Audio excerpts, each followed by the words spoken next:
ನಗರಾಭಿವೃದ್ಧಿ ಸಚಿವರಾಗಿದ್ದರು, aviation minister ಆಗಿದ್ದರು. ಆದರೆ ಸ್ಪೆಷಲಿ ಬೆಂಗಳೂರಿನ ಬಗ್ಗೆ ಅವರ ಪರಿಕಲ್ಪನೆ ಏನಿತ್ತು? ಅದನ್ನೇ ಹೇಳಿದ್ನಲ್ಲ, ಬೆಂಗಳೂರಿನ ಸ್ಲಮ್ಗಳಿರ್ಬೋದು, ಬೆಂಗಳೂರಿನ ಸುತ್ತಲಿನ ರೈತರ ಬಗ್ಗೆ ಇರ್ಬೋದು, ಅಂದರೆ ಬೆಂಗಳೂರು ಇನ್ಫ್ರಾಸ್ಟ್ರಕ್ಚರ್ ಅವಶ್ಯಕತೆ ಅವಾಗಂತೂ ಭಾಳ, ಅಂದರೆ ಅದು ಒಂಥರ ಬೆಂಗಳೂರು ಒಂದು ಟ್ರಾನ್ಸಿಟ್ ಆಗುವಂಥ ಸಮಯ.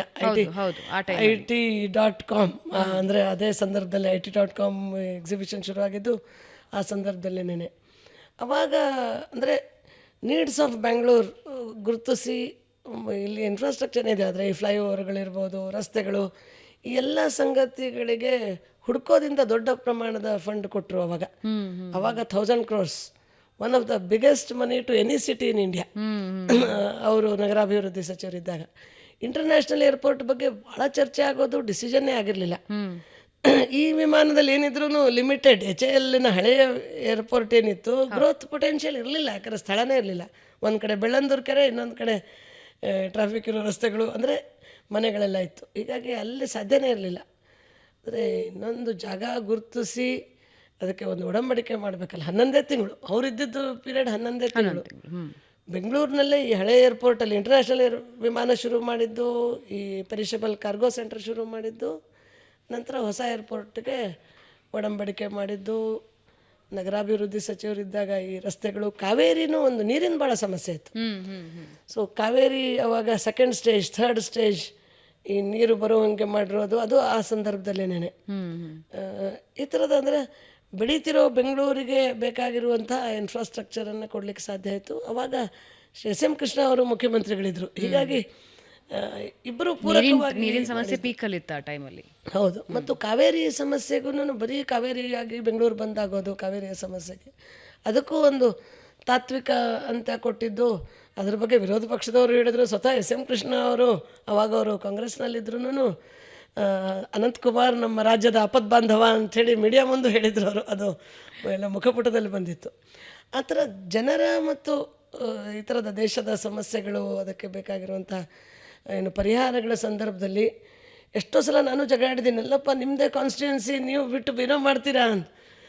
ಚುನಾವಣೆ ನೋಡ್ತಿರ್ಲಿಲ್ಲ, ಪಕ್ಷ ನೋಡ್ತಿರ್ಲಿಲ್ಲ. ಇದು ಒಳ್ಳೇದಾಗಬೇಕು ಅಂತಂದರೆ, ಈಗ IIT ಆದಾಗ ನನಗೊಂದು ಸ್ವಲ್ಪ ಬೆಂಗಳೂರಲ್ಲಿ IIT ಆಗಬೇಕು ಅಂತ ನಾನು ಅವ್ರಿಗೆ ಎಲ್ಲರೂ ಹೇಳೋರು, ನಮ್ಮ ಸ್ನೇಹಿತರೆಲ್ಲ ಬೆಂಗಳೂರಿನಲ್ಲಿ IIT ಇಲ್ಲ ಅಂತ. ಇಲ್ಲ, ಧಾರವಾಡದಲ್ಲಿ ಮಾಡೋಣ ಅಂತ ಅವರು ನಿರ್ಣಯ ತೊಗೊಂಡಾಗ ನಾನು ಒಂದು ಸ್ವಲ್ಪ ಜಗಾಡಿದ್ದೆ. ನೀವು ಪ್ರಚಾರಕ್ಕೆ ಹೋದಾಗ ಜನ ಹೇಳ್ತಾರೆ, ನಿಮ್ಗೇನು ಯೋಚನೆ ಇಲ್ವಾ, ಎಲೆಕ್ಷನ್ಗೆ ಹೋಗಲ್ವಾ ಅಂತ ನಾನು ಅವ್ರಿಗೆ ಇದು ಮಾಡ್ತಾಯಿದ್ದೆ. ಇಲ್ಲ, ಬೆಂಗಳೂರಿನಲ್ಲಿ IISc ಇದೆ, ಈಗ ಉತ್ತರ ಕರ್ನಾಟಕಕ್ಕೆ ಬೇಕಾಗಿದೆ, ಅಲ್ಲಿ ಕೊಡೋಣ.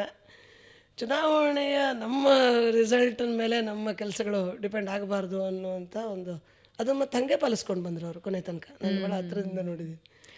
ವ್ಯಕ್ತಿಗಳು ಮತ್ತು ತಮ್ಮ ಸುತ್ತ ಇರೋ ವ್ಯಕ್ತಿಗಳ ಬಗ್ಗೆ ಎಷ್ಟು ಪ್ರೀತಿ ಅನಂತಕುಮಾರ್ ಅವರಿಗಿದೆಯೋ, ಪರಿಸರದ ಬಗ್ಗೆ ನಿಮ್ಮ ಪ್ರೀತಿಯನ್ನು ಯಾರೂ ಪ್ರಶ್ನೆ ಮಾಡೋಂಗೇ ಇಲ್ಲ. ಅದಮ್ಯ ಚೇತನದಿಂದ ಪ್ರತಿ ಬಾರಿಯೂ ನಾನು ಕೆಲವೊಂದು ಅಪ್ಡೇಟ್ಸ್ ಹೀಗೆ ಬರ್ತಾ ಇರುವಾಗ ಒಂದು ವಾರನೂ ತಪ್ಪಿಸಲ್ವಲ್ಲ, ಅದು ಹೇಗೆ? ನನಗೆ ಆ ಬದ್ಧತೆಯೇ ಆಶ್ಚರ್ಯ. ನಾನು ಮೊದಲಿಂದನೂ ಅದನ್ನೇ ಹೇಳ್ತಾ ಇದ್ದೀನಿ. ಪರಿಸರ ಇವತ್ತಿನ ದಿನಕ್ಕೆ ಪರಿಸರದ ಬಗ್ಗೆ ಜನಜಾಗೃತಿ ಅನ್ನೋದು ಬಹಳ ಮುಖ್ಯ. ಅಂದರೆ ಇವತ್ತು ನಾವು ಒಂದು ಗಿಡ ನೆಡ್ತೀವಿ, ನಾಳೆ ಅದು ಹೋಯಿತು ಅಂದರೂ ನಾವು ತಲೆ ಕೆಡಿಸ್ಕೊಳ್ಳೋ, ಅದೆಲ್ಲ ಪರಿಸರ ಕಾಳಜಿ. ಅದನ್ನು ಆರೈಕೆ ಮಾಡಿ ಅದು ಪ್ರತಿ ಸರಿಯೂ ಅದನ್ನು ಮುಂದುವರಿಸ್ಕೊಂಡು ಹೋಗಬೇಕಾಗತ್ತೆ. ಪರಿಸರ ಕಾಳಜಿ ಮತ್ತು ಜನರ ಜೀವನ ಹೆಂಗೆ ನೋಡ್ತೀರಿ? ಆ್ಯಕ್ಚುಲಿ ಇದೆರಡು ಒಟ್ಟಿಗೆ ಹೋಗಬೇಕು, ಬಟ್ ಇವತ್ತು ಹಂಗಿಲ್ಲ. ತಮ್ಮ ಜೀವನನೇ ಬೇರೆ, ಪರಿಸರ ಕಾಳಜಿನೇ ಬೇರೆ ಅನ್ನೋ ಹಾಗಾಗಿದೆ. ಬದ್ಧತೆ ಬಂದಿದ್ದು ನನಗೆ ಅನಂತಕುಮಾರ್ ಅವರಿಂದನೇ.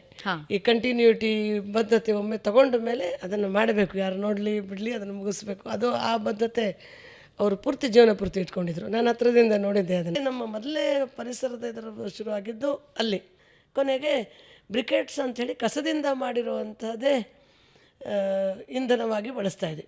ಸೊ ಬ್ರಿಕೆಟ್ಸ್ ಬಂತು, ಹೊಗೆ ಹೋಗುತ್ತೆ, ಹೊಗೆ ಬಿಸಿ ಇರ್ತದೆ, ಆ ಬಿಸಿ ಯಾಕೆ ಗಾಳಿ ಬಿಡಬೇಕು. ಹೀಟ್ ಎಕ್ಸ್ಚೇಂಜರ್ ಹಾಕ್ಸಿದೆ, ಡಿಸೈನ್ ಮಾಡಿದೆ, ನಾನೇ ಮಾಡಿದ್ದೆ ಅದು ಹೀಟ್ ಎಕ್ಸ್ಚೇಂಜರ್.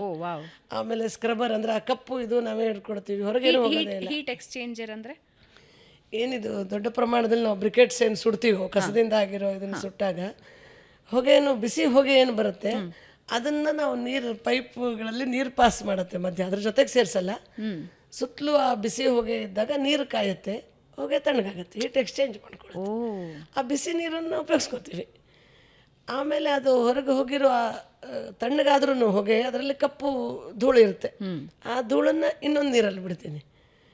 ಒಂದು ಸಕ್ ಮಾಡಿ ಮೋಟ್ರಿಂದ ನೀರಲ್ಲಿ ಬಿಡ್ತೀವಿ, ಆ ನೀರು ಕಪ್ಪಾಗುತ್ತೆ. ಹ್ಮ್. ಹೊಗೆ ಅಂತೇನು ಉಳಿಯೋದೇ ಇಲ್ಲ. ಆಮೇಲೆ ಓ. ಆ ಕಪ್ಪು ನೀರನ್ನು ಫಿಲ್ಟರ್ ಮಾಡಿ ನಾವು ಪಾತ್ರೆ ತೊಳೆಯೋದಕ್ಕೆ ಮೊದಲೇ ಇದಕ್ಕೆ ಉಪಯೋಗಿಸ್ಕೋತೀವಿ. ಆ. ಆಮೇಲೆ ಗಂಜಿ ಬರುತ್ತಲ್ಲ ಅನ್ನ ಮಾಡುವಾಗ, ನಮ್ಮದು ಪ್ರೆಷರ್ ಕುಕ್ಕಿಂಗ್ ಅಲ್ಲ, ಸ್ಟೀಮ್ ಕುಕ್ಕಿಂಗ್ ಅಲ್ಲಿ ಗಂಜಿ ಬರುತ್ತೆ. ಸೊ ಗಂಜಿ ಬಂದಿದ್ದೇನು ಮೊದಲೊಂದು ಒಂದು ಒಂದು ವರ್ಷ ಬಿಡ್ತಾಯಿದ್ರು ಅಡುಗೆಯವರು, ಇದಕ್ಕೆ ಬಿಡ್ತಾಯಿದ್ರು ಮೋರಿಗೆ. ಇದನ್ನ ಯಾಕೆ ಮೋರಿಗೆ ಬಿಡ್ತೀರಾ, ಅಕ್ಕಿ ತೊಳೆದಿರ್ತೀವಿ ಹೇಗಿದ್ರು, ಆ ಗಂಜಿನ ಯಾಕೆ ಬಿಡಬೇಕು, ಅದು ಬಿಸಿನೂ ಇರ್ತದೆ, ನೀರು ಇರ್ತದೆ, ಪೌಷ್ಟಿಕಾಂಶನೂ ಇರುತ್ತೆ. ಅದನ್ನು ಎತ್ತಕ್ಕೊಂದು ಡಿಸೈನ್ ಮಾಡಿಕೊಟ್ಟೆ ಅವ್ರಿಗೆ, ಒಂದು ಸಿಂಪಲ್ ಸಿಸ್ಟಮ್. ಭಾಳನೂ ಎಕ್ಸ್ಪೆನ್ಸಿವ್ ಮಾಡೋಕ್ಕಾಗಲ್ಲ, ಇಲ್ಲೆಲ್ಲ ಮೋಟ್ರ್ ಗಿಟ್ರ್ ಹಾಕೋಕ್ಕಾಗಲ್ಲ, ಅಡುಗೆ ಮನೇಲಿ ಕಷ್ಟ, ಅದು ಎಲೆಕ್ಟ್ರಿಸಿಟಿ ಅದು ಗಡಿಬಿಡಿ ಎಂದರೆ ಇರುತ್ತೆ. ಅದನ್ನು ಎತ್ತಿ ಸಾಂಬಾರ್ಗೆ ಹಾಕಕ್ಕೆ ಶುರು ಮಾಡಿದ್ವಿ. ಸಾಂಬಾರು ಗಟ್ಟಿನೂ ಆಯಿತು, ರುಚಿನೂ ಆಯಿತು. ಆಮೇಲೆ ಅಕ್ಕಿ ತೊಳೆಯೋ ನೀರು, ಅಕ್ಕಿ 3 ಸಲ ತೊಳಿಬೇಕಾಗತ್ತೆ, ಯಾಕಂದರೆ ನಮ್ಮದು ಪಬ್ಲಿಕ್ ಡಿಸ್ಟ್ರಿಬ್ಯೂಷನ್ ಇದರಿಂದ ಬಂದಿರೋ ಅಕ್ಕಿ 3 ಸಲ ತೊಳಿಲಿಲ್ಲ ಅಂದರೆ ವಾಸನೆ ಬರೋಕ್ಕೆ ಶುರು ಆಗುತ್ತೆ. 3 ಸಲ ಅಕ್ಕಿ ತೊಳೆದಿರೋ ನೀರು 10,000 ಲೀಟ್ರು, 2 ಟ್ಯಾಂಕರ್ ನೀರು ಮೋರಿಗೆ ಹೋಗ್ತಿತ್ತು. ಅದನ್ನೇನು ಮಾಡೋದು, ಆಮೇಲೆ ಅದಕ್ಕೂ ಫಿಲ್ಟ್ರ್ ಗಿಲ್ಟ್ರ್ ಏನೇನೋ ಮಾಡಿದ್ವಿ, ಸ್ವಲ್ಪ ಕಷ್ಟ ಅನ್ಸೋಕ್ಕೆ ಶುರು ಆಯಿತು. ಕೊನೆಗೆ ಟ್ಯಾಂಕರಲ್ಲಿ ಹಾಕಿ ಗಿಡಗಳಿಗೆ ಲಾಲ್ಬಾಗ ಕಳಿಸ್ತಾ ಇದ್ವಿ ಸುಮಾರು ದಿನ. ಈಗ ನಾವು ಹಾಕಿರೋ ಗಿಡಗಳಿಗೆ ಕಳಿಸೋವಂಥದ್ದು ಶುರು ಮಾಡಿದ್ವಿ. ಹಾಗೆ ಒಂದೊಂದೊಂದೊಂದೊಂದನೇ ನೋಡ್ತಾ ಹೋದಂಗೆ ತರಕಾರಿ ಸಿಪ್ಪೆ ಏನು ಮಾಡೋದು, ಅದನ್ನ ಯಾಕೆ ಬಿಸಾಕಬೇಕು, ಅಲ್ಲೆಲ್ಲೋ ಒಂದು ಗೋಶಾಲೆ ಇತ್ತು, ಅಲ್ಲಿ ಕೊಡೋಕ್ಕೆ ಶುರು ಮಾಡಿದ್ವಿ. 15 ದಿನದಲ್ಲಿ ದಿನಕ್ಕೆ 300 kg ಕಸ ಹೋಗೋದು ನನ್ನ ಅದಮ್ಯ ಚೇತನ ಅಡುಗೆ ಮನೆಯಲ್ಲಿ. 15th ಡೇ ಜೀರೋ ಮಾಡಿಬಿಟ್ಟೆ, ಕಸದ ಬುಟ್ಟಿ ತೆಗೆದು ಹಾಕ್ಬಿಟ್ಟೆ. ಆ್ಯಂಡ್ ಇವತ್ತಿನವರೆಗೆ ಡಸ್ಟ್ಬಿನ್ ಇಟ್ಟಿಲ್ಲ. No wastage, zero garbage kitchen, zero garbage kitchen ಅನ್ನುವಂಥದ್ದು ಕನ್ಸೆಪ್ಟ್ ಅಂದ್ವಿ. ಒಂದು ಕಡೆ ಫಾಸಿಲ್ ಫ್ರೀ ಫ್ಯೂಯಲ್ ಕಿಚನ್, ಪಳೆಯುಳಿಕೆ ರಹಿತ ಇಂಧನ. ಒಂದೊಂದು ಸಲ ಕನ್ನಡ ಶಬ್ದನೇ ಕಷ್ಟ ಆಗಿಬಿಡುತ್ತೆ. ಅಲ್ಲ, ನಾನು ಇವತ್ತಿಗೂ ಬೆಂಗಳೂರಿನಲ್ಲಿ ಯಾವಾಗಲೂ ಈ ಕಸದ ಸಮಸ್ಯೆ, ಇತ್ತೀಚೆಗೆ ಮತ್ತೆ ನಾವು ಸುದ್ದಿ ಮಾಡಿದ್ವಿ, ಡಂಪ್ ಯಾರ್ಡ್ಗಳಲ್ಲಿ ಪ್ರೊಟೆಸ್ಟ್ ಆಗ್ತಾ ಇದೆ, ಅಲ್ಲಿ ಹಾಕಬಾರ್ದು, segregation is a big issue. ನೀವು ಆರಂಭದ ದಿನಗಳಲ್ಲಿ ಮಲ್ಲೇಶ್ವರಂ, ನಾನು ಮಲ್ಲೇಶ್ವರಮಲ್ಲೇ ಇರೋದು. ಇವತ್ತಿಗೂ ಅಲ್ಲಿ ಸೆಗ್ರಿಗೇಟ್ ಮಾಡ್ದೇನೆ ಒಂದಕ್ಕೆ ಹಾಕೊಂಡು ಹೋಗ್ತಾರೆ, ನಾವು ಬೇರೆ ಬೇರೆ ಕೊಟ್ಟರು ಅವರೊಟ್ಟಿಗೆ ಸೇರಿ ಹಾಕೊಂಡು ಹೋಗ್ತಾರೆ. ಗಾರ್ಬೇಜ್ ಸಮಸ್ಯೆ ಅನ್ನೋದು ಬೆಂಗಳೂರಿಗೆ ಮುಗಿಯೋದಿಲ್ಲ ಅಂತ ಅನ್ನಿಸ್ತಾ ಇದೆ. ಆದರೆ ನಿಮ್ಮ ಇಷ್ಟು 1,60,000 ಮಕ್ಕಳಿಗೆ ಪ್ರತಿದಿನ ಊಟ ಹೋಗುತ್ತೆ ಅಂದರೆ ಎಷ್ಟು ಪ್ರಮಾಣದ ವೇಸ್ಟೇಜ್ ಅಲ್ಲಿಂದ ಬರಬಹುದು ಅನ್ನೋದನ್ನು ನಾವು ಇಮ್ಯಾಜಿನ್ ಮಾಡ್ಕೋಬಹುದು.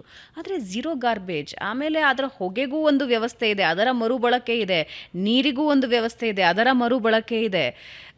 ಇದು ಫ್ಯಾಂಟಾಸ್ಟಿಕ್ ಅನಿಸುತ್ತೆ. ಆದರೆ ಈ ರಾಜ್ಯ ಮಟ್ಟದಲ್ಲಿ ಯಾಕೆ ಯೋಚನೆ ಮಾಡಲ್ಲ ಸರ್ಕಾರಗಳು?